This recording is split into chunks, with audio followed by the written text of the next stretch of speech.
Nah, kalau menurut Bapak, kira-kira apa sih sebetulnya yang bisa kita pelajari oleh seluruh lapisan masyarakat dalam situasi pandemi seperti ini, dan juga penerapan PSBB ya Pak, pelajaran finansial yang bisa dipelajari oleh masyarakat pada umumnya, supaya orang-orang tuh bisa tetap cerdas, tetap cermat, tidak panik, tapi bisa melihat celah yang bisa dimanfaatkan untuk tetap bisa berproduktif. Menurut Bapak kira-kira apa yang bisa di-share kepada Ya, kami? Terima kasih. makasih.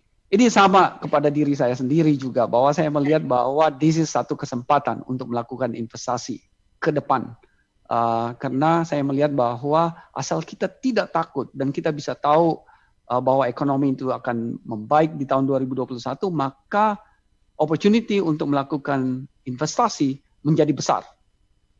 Karena kalau ekonomi membaik, pasti perusahaan-perusahaan membaik kan, maka ekonomi membaik.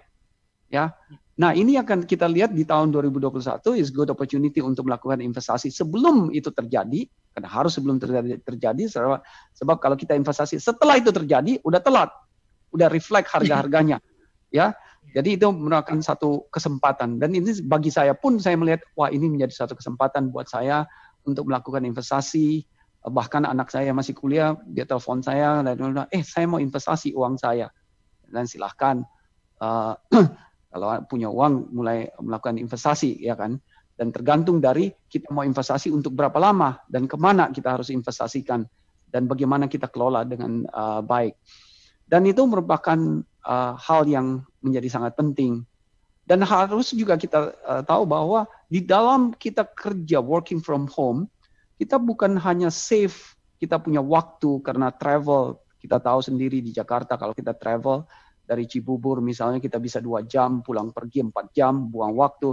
Sekarang kita bisa menghemat waktu, kita juga bisa menghemat uang karena kita tidak ke restoran, kita hindarin restoran, kita hindarin coffee shop, kita semua di rumah, minum kopi pun di rumah, ya, makan pun di rumah, sehingga kita save lebih banyak.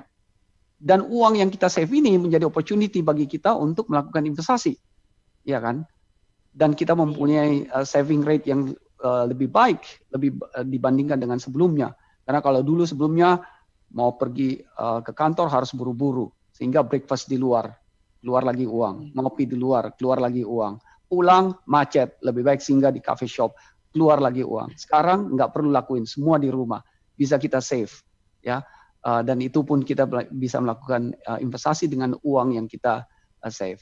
Dan ini yang merupakan tinggal bagaimana kita memilih, ya, investasi yang mana, bagaimana kita investasikan, dan yang paling penting selain daripada investasi di dalam bidang keuangan, investasilah di bidang kesehatan, karena kesehatan menjadi sangat-sangat penting sekarang ini. Ya, semua orang akan minum vitamin, ada sedikit merasa harus lebih sehat untuk melawan pandemik ini karena belum ada vaksin. Kita harus hidup lebih baik, lebih sehat. Dan seperti sekarang ini saya udah minum jus nih, tiap hari minum jus sekali, ya, supaya vegetarian, supaya lebih sehat gitu. Ya, ini semua kita harus lakukan, dan tentu kita juga lakukan investasi di kesehatan, ya, dengan bisa masuk ke asuransi untuk memproteksi kalau kita ada apa-apa, dan tentu juga dengan lebih sering mengunjungi tempatnya Pak Jonathan, ya, untuk melihat berdiskusi dengan dokter-dokter yang ada, ya, begitu Mbak.